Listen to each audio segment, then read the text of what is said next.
Well, since the last COVID, we've seen a big change in real estate investing, buying and selling from Coldwell Banker to PwC, even here in Spain and in Israel and in France and even Japan.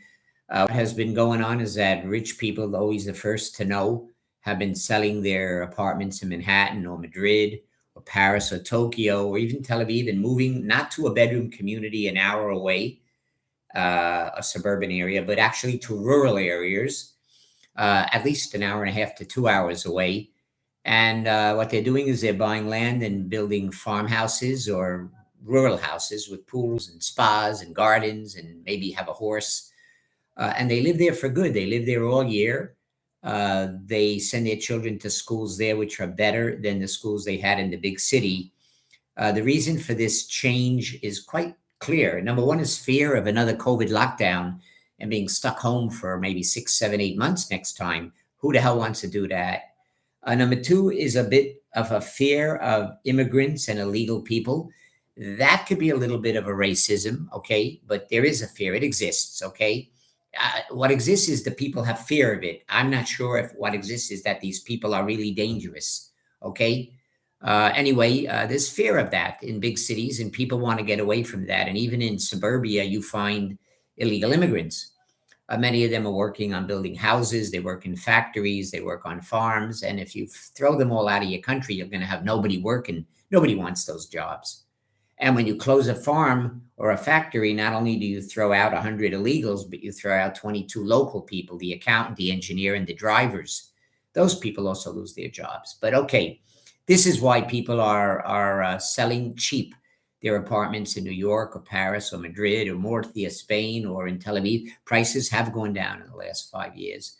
And the price of land and a house in suburbia is also going down because people are selling there too. And in the rural areas, things are going up. You see a lot of prefabricated houses are 90-day wonders.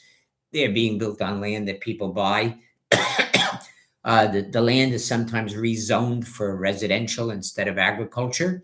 You see abandoned, old, ruined farmhouses being renovated and built up. Cher has one in California. Mary Tyler Moore had one also upstate New York.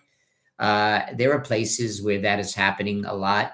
Here in Spain, for example, in Murcia, we've seen in the last 5 years prices drop in the center of Murcia, in Alcaina and Alto Real, and even the Gran Via of Murcia, 17%, according to Remax and Coldwell Banker and Century 21. But out in places like Ricote Valley or La Azuia, the beach, prices are going up about 23, 24% in the last 5 years. It's not too much. People want to live in a place where they're away from being stuck in their house. If there's a COVID, they have a garden, a pool, a spa, a dog. They may be growing tomatoes. And the racist angle is always there. They don't see a lot of people who don't look like them. And they feel secure about that. I'm not here to talk about racism, okay? Whether it's not a good thing, okay? But it affects habits. It affects the way we perceive the narrative. So anyway, this is a little story about what's going on in the world, especially here in Spain. We see people from Madrid are now living in Ricote Valley or La Azuia.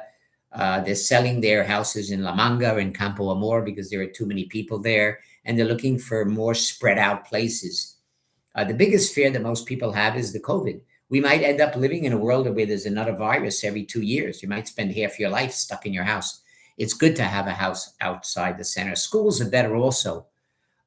You have online classes. You also have express buses taking you to the school and getting you back to suburbia or your farmhouse. Anyway, if you want any information about where to move or what to buy or who to contact, you can get me on WhatsApp here in Spain.